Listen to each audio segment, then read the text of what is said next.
Hey everyone, my name is Dawson, and welcome back to the It's More Dawson YouTube channel. Now in today's video, I got you guys the best settings to use here in Call of Duty Black Ops Cold War. Now if you guys are new to this game, and honestly after 3 years, I still wouldn't be surprised if there's new players looking for the best settings. If you're coming back from MW2 to this game and need some settings again, or if you have been on Cold War and just looking to improve, I got the settings for you. These settings are tested and tried all to me, and I've been using these settings for like all my 3 years on Cold War, so they're definitely the way to go here. Now I will cover like the main ones. I'll probably skip over like the pretty irrelevant ones, but again, I will cover the main ones. Starting off here with the horizontal and vertical stick sensitivity, I'll cover these two together because they're basically identical, because you basically want these both to be the same, or at least like plus or minus 1, honestly. But here I have it even at both 6 and 6. I feel like 6 and 6 or 5 and 5 is a pretty default setting, and it's not too fast, it's not too quick. Anything below 4 and below is honestly pretty slow, and you don't really want that to be that slow. And then honestly, maybe like 8 and above are like wicked fast. So honestly, anywhere between 5, 6, and 7 are a great margin. I'd honestly start off with 5 if you're a new player, but again, if you guys have been on this game, I would definitely recommend 6 or 7. But now moving on to the ADS stick sensitivity, the low zoom specifically. Well, I guess high zoom is the same, but the low zoom is basically 3 times or lower. So that is basically most of the optics, other than I think that goes up to the XL arms 3 times in the Suzat multi-zoom. And then the high zoom is mainly for snipers, but mine is at a 0.9. Basically, you want this one to be a little bit slower, just so that your aim assist can actually kind of like drag onto your enemies. Obviously, aim assist if you're on controller, which I am.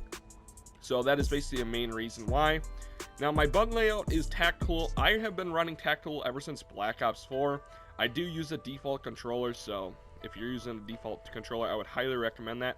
Either tactical or stick and move, if I can find it. There it is, stick or move.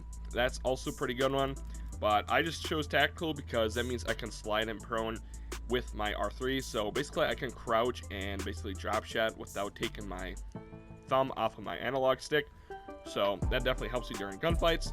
Now another one to here is my flipped. I actually shoot with my L1. I guess I aim with my L1 and shoot with my R1.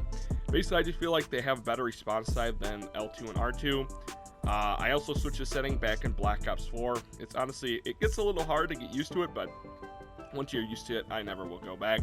So that's a good one there. Now the aim response curve type, now there's only 2 that I really see people running, and that's standard and dynamic. I've been running dynamic on basically all the games with dynamic in them, so I've been sticking with dynamic. Basically the thing here is that you want to choose one and you just want to stick with it. Otherwise you're just going to get like mind games with yourself, and honestly just stick with one like I have and just stick with the dynamic or standard.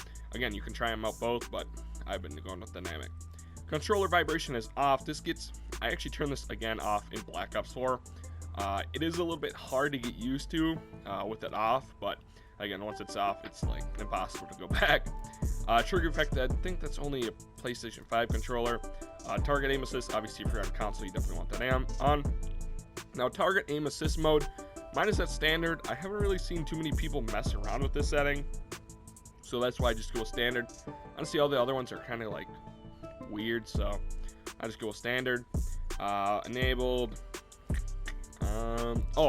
Airborne mantle behavior. Basically, you want this on manual, otherwise you'll be like auto mantling crap in mid gunfights, and you definitely don't want that because you'll lose a majority of your gunfights. I don't know, there might not be. I guess here's a good one. Left stick min input threshold. As you can see, mine is at 5. Basically just like means how much effort it takes to move your analog stick. So basically the thing that really determines this is basically your stick drift. My stick drift on my left stick is pretty low, so that's why it's at 5. Honestly, you could go 1 or 0, whatever you want, but I think 5 is a good number for me. Your max should obviously always be 99. Same here with the right stick max. Now my right stick is at 10 because it does have a little bit more stick drift, so that's why that's at 10. Dead zone sensitivity, I think this is basically in the same thing as the PlayStation 5 controller, so we're going to avoid that. Now my auto sprint is on, actually. It basically just helps you like reduce your wear and tear on your left analog stick because it's sprinting all the time. And honestly, for me, it also helps me slide cancel in this game as well, so that's why that's enabled. And then, yeah, that's basically it. So moving on to the graphics, these are another good setting here.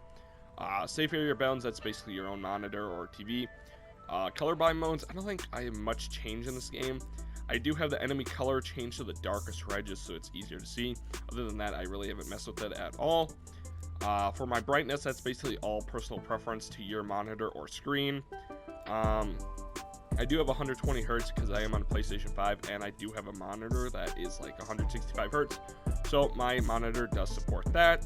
My field of view here, this is a good setting here as well. Mine's at 110. I've seen people go to like 120, and I mean 120 is the max, but honestly, I've seen a lot of people lose aim assist at like 120 FOV, so that's why I've been kind of staying away from it, and that's why I choose 110.